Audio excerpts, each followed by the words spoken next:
안녕하세요. 오토드라이브 빌딩 블록스 for autonomous vehicle이라는 주제에 대해서 말씀드릴 손준호라고 합니다. 저는 소네트의 창업자이자 대구경북과학기술원의 책임연구원입니다.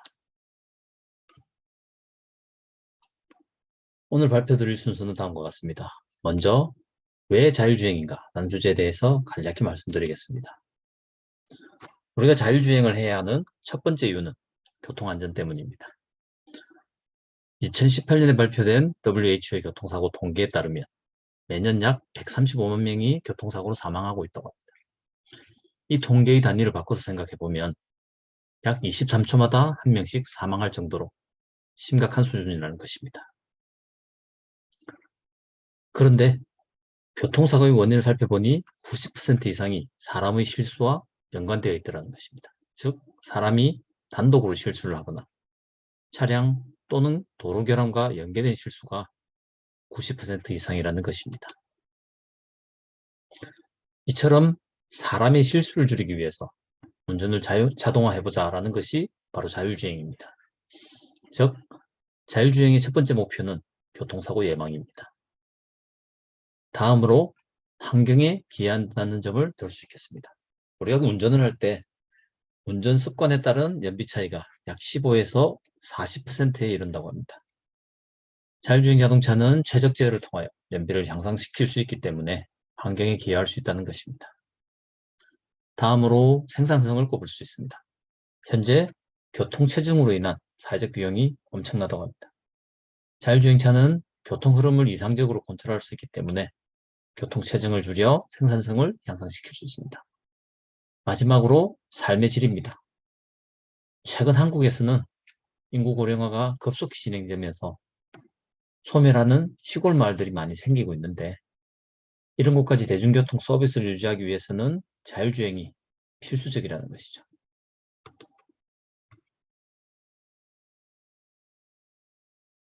다음으로 자율주행 자동차의 마켓 시나리오에 대해서 말씀드리겠습니다.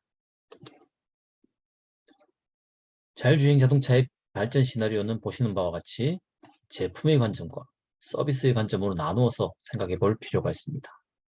즉, 테슬라나 현대차와 같은 자동차 진영에서는 자율주행 옵션을 차량에 탑재하여 제품으로 판매하려는 것이고, 웨이모와 같은 IT 기업에서는 자율주행 자동차는 소유의 개념보다는 서비스 형태로 이용하는 것이 바람직하다라는 관점에서 접근하고 있습니다.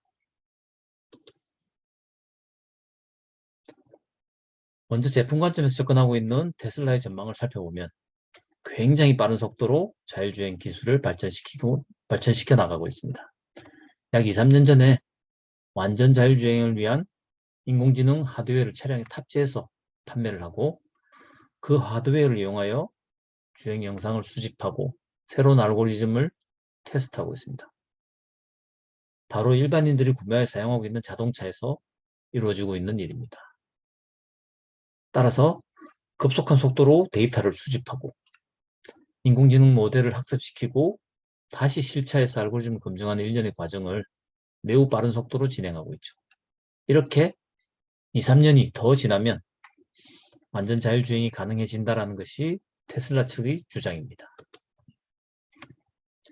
다음은 미국 피닉스 인근에서 자율주행 로봇 유료 서비스를 실시하고 있는 웨이모입니다. 보시는 바와 같이 운전자가 없이 승객을 태우고 택시 영업을 하고 있는 것이죠. 물론 운전석에는 사람이 없습니다만 원격 관제실에서 계속 모니터링하면서 위급 상황에 대해 대처하고 있죠. 결국 미래에는 이와 같은 형태로 운전자가 없는 자율주행 택시 또는 버스가 대세를 이룰 것이다 라고 예측하고 있습니다. 하지만 수년 전부터 이어진 장밋빛 전망에도 불구하고 지금까지 자율주행 기술만으로는 큰 수익을 내지 못하고 있습니다. 화면에서 보시는 바와 같이 자율주행차의 성장 주기에서 지금까지는 도입기에 불과했기 때문입니다. 즉, 자율주행이라는 기술을 실생활에 도입할 수 있을지 가능성을 테스트한 시기였기 때문에 수익을 내기는 어려웠다고 볼 수 있습니다. 이 보고서에서는 지금부터 약 15년간의 성장기 동안 자율주행 상용화가 본격적으로 진행되고 2035년부터는 자율차가 대세가 될 것이다 라고 예측하고 있습니다. 이제 베트남에서 자율주행 자동차에 대한 가능성에 대해 아주 간단히 살펴보기로 하겠습니다. 왼쪽에 보이는 차트와 같이 베트남의 자동차 시장은 꾸준히 성장해 오고 있지만 아직도 다른 아세안 국가에 비해서는 매우 낮은 보급률을 보이고 있습니다. 그렇지만 가운데 있는 차트에서 볼 수 있는 바와 같이 자율주행차에 대한 베트남 국민의 수용성은 매우 높게 나타나고 있습니다. 즉 지금까지 자동차 보급률은 낮았지만 앞으로 자율주행차 도입에 있어서는 다른 나라를 앞서 나갈 수 있는 가능성이 매우 높다는 것이죠.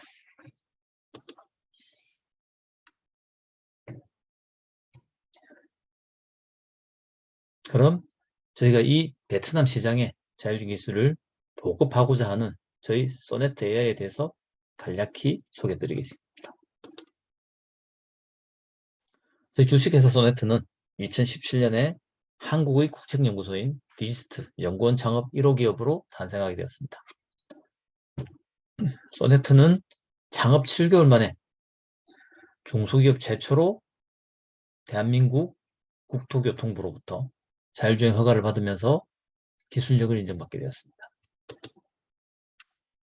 저희가 신생기업임에도 불구하고 앞서 나갈 수 있었던 이유는 1988년에 세계 최초로 자율주행 연구를 시작하신 한민원 교수님을 모시고 시작했기 때문입니다. 오른쪽에 보이는 동영상은 약 30년 전인 1993년에 고속도로를 야간 자율주행하였던 모습입니다. 이렇게 앞선 기술력을 보유하신 한 교수님과 2014년부터 공동연구를 시작하였으며 2017년 창업과 더불어 본격적인 기술 개발이 이루어지게 되었습니다. 이 동영상은 2018년 5월 중소기업 최초로 자율주행 허가를 받기 위해 테스트 받은 날 찍은 것입니다.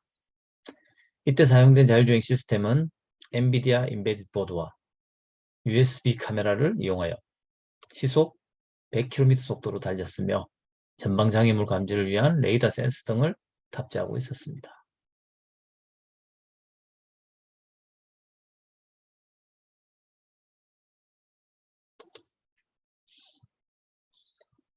그 후 자율주행 대중교통 서비스를 염두에 두고 미니버스 기반의 자율주행 차량을 개발하였습니다. 해당 미니버스는 대구광역시 도심 구간과 자동차 전용 도로 구간을 주행하며 일반인들이 탑승할 수 있도록 서비스하였습니다. 오른쪽 동영상은 전용 도로를 시속 70km로 달리면서 터널을 통과하는 모습입니다. 이번 영상은 2021년 8월에 신흥형 교통체계, 즉 ITS 시스템과 연계하여 도심 구간을 자율주행하는 모습입니다. 차량에 탑재된 카메라, 레이더 센서로 주변 차량과 보행자를 인식할 뿐만 아니라 V2X 인프라로부터 전달되는 메시지를 이용하여 더욱 안전하게 자율주행하는 기술을 보여주는 것입니다.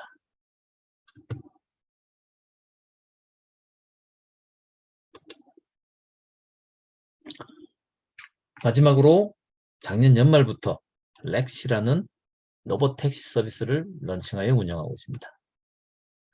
로봇택시의 줄임말인 렉시는 자체 개발한 앱으로 자율차를 예약하고 이용할 수 있는 유료 모빌리티 서비스 플랫폼입니다. 한국에서 자율주행 유료 서비스는 허가를 받은 기업에 한해 제한적으로 허용되고 있는데요. 저희 소네트는 정식 허가를 받은 4개 회사 중 한 곳입니다.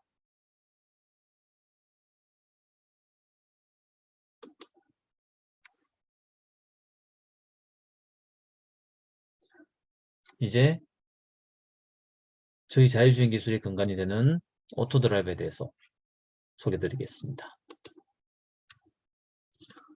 오토드라이브는 소네트사의 자율주행 솔루션입니다. 레고처럼 원하는 기능만 끼워서 사용할 수 있도록 자율주행 소프트웨어 빌딩 블록을 제공하는 것을 목적으로 하고 있습니다. 오토드라이브는 가상 및 실제 환경에서 테스트를 할 수 있는 다양한 플랫폼으로 구성되어 있습니다. 오토드라이브 플랫폼은 크게 세 가지로 나눠집니다. 시뮬레이션 플랫폼은 오픈소스 시뮬레이터와 연결하여 자율주행 소프트웨어를 개발 및 검증할 수 있도록 지원하는 툴입니다. 다음으로 에뮬레이션 플랫폼은 카메라와 같은 하드웨어의 일부를 직접 연결하여 하드웨어 인더루프 시뮬레이션을 지원하는 플랫폼입니다. 마지막으로 비이클 플랫폼은 직접 개발한 자율주행 소프트웨어를 차량에 올려서 테스트할 수 있는 환경을 제공하고 있습니다.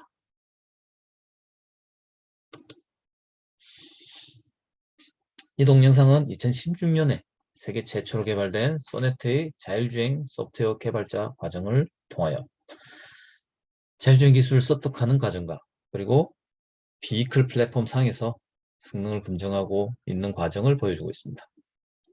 이 과정은 첫날 컴퓨터 비전을 이용하여 자선 인식하는 방법을 배우고, 둘째 날 차량용 CAN 통신 응용 기술을 배우고, 마지막 날에는 차량 동력함과 제어 분야까지 자율주행에 필요한 전 과정을 배울 수 있도록 구성되어 있습니다.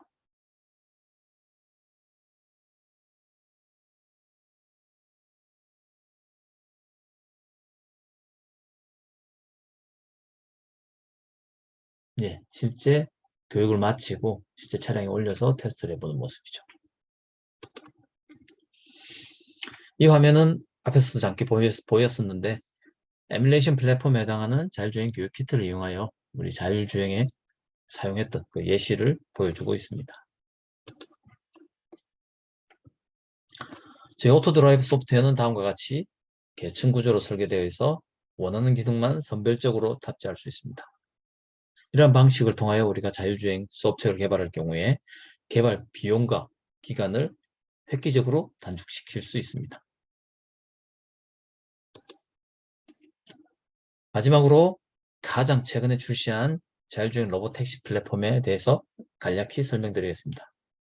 이 차량 플랫폼은 친환경 전기차를 기반으로 제작되었으며 차량 네트워크 표준인 CAN 통신을 통하여 차량 제어가 가능합니다. 또한 레벨 4 수준의 정교한 자율주행 제어를 위하여 고정밀 GNSS, INS RTK와 32채널 라이다 등이 탑재되어 있습니다. 이 플랫폼을 구동하는 소프트웨어는 오토드라이브로 우리 안전하게 자율주행을 실도로에서 수행할 수 있도록 설계되어 있습니다.